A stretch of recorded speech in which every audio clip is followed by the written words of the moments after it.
పురాణము ప్రారంభం. కార్తీక పురాణం 8వ అధ్యాయము. శ్రీ హరినామస్మరణ ధన్యోపాయం. వశిష్ఠుడు చెప్పినదంతా విని, మహానుభావ, తమరు చెప్పిన ధర్మములన్నింటినీ శ్రద్ధగా వింటిని. అందు ధర్మము బహుసూక్ష్మమనియు పుణ్యం సులభంగా కలుగుననియు అది నదీ స్నానము, దీపదానము, ఫలదానము, అన్నదానము, వస్త్రదానము వలన కలుగుననియూ చెప్పితిరి. ఇట్టి స్వల్ప ధర్మముల చేతనే మోక్షము లభించుచుండగా వేదోక్తముగా యజ్ఞయాగాదులు చేసినాగాని పాపములు పోవని మీవంటి ముని శ్రేష్ఠులే చెప్పుచుందురుగదా. మరి తమరు ఇది సూక్ష్మములో మోక్షముగా కనబరిచినందుకు నాకు అమితాశ్చర్యము కలుగుచున్నది. దుర్మార్గులు కొందరు సదాచారములను పట్టింపక వర్ణశంకరులై రౌరవాది నరకహేతువులగు మహాపాపములు చెయ్యివారు ఇంత తేలికగా మోక్షము పొందుట వజ్రపు పొండను గోటితో పెకిలించుట వంటిది. కావున దీని మర్మమును విడమర్చి విపులీకరించ ప్రార్థించుచున్నాను అని కోరెను.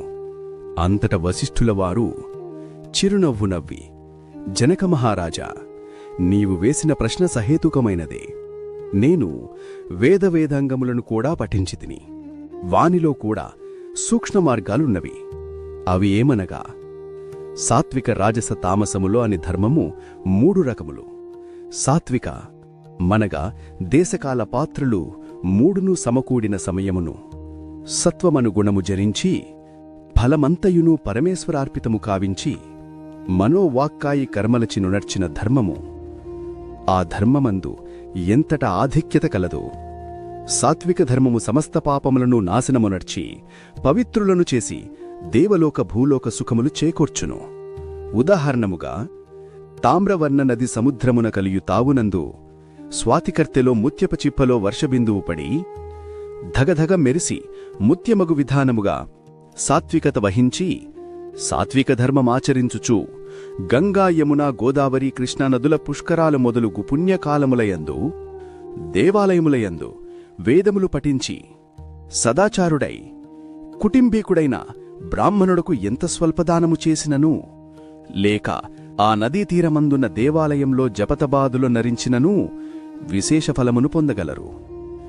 రాజసధర్మమనగా ఫలాపేక్ష కలిగి శాస్త్రోక్త విధులను విడిచి చేసిన ధర్మం. ఆ ధర్మం పునర్జన్మహేతువై కష్టసుఖాలు కలిగించునదగను.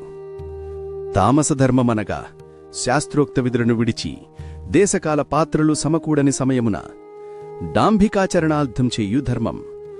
ఆ ధర్మం ఫలమునొయ్యదు. దేశకాల పాత్రము సమకూడినప్పుడు తెలిసి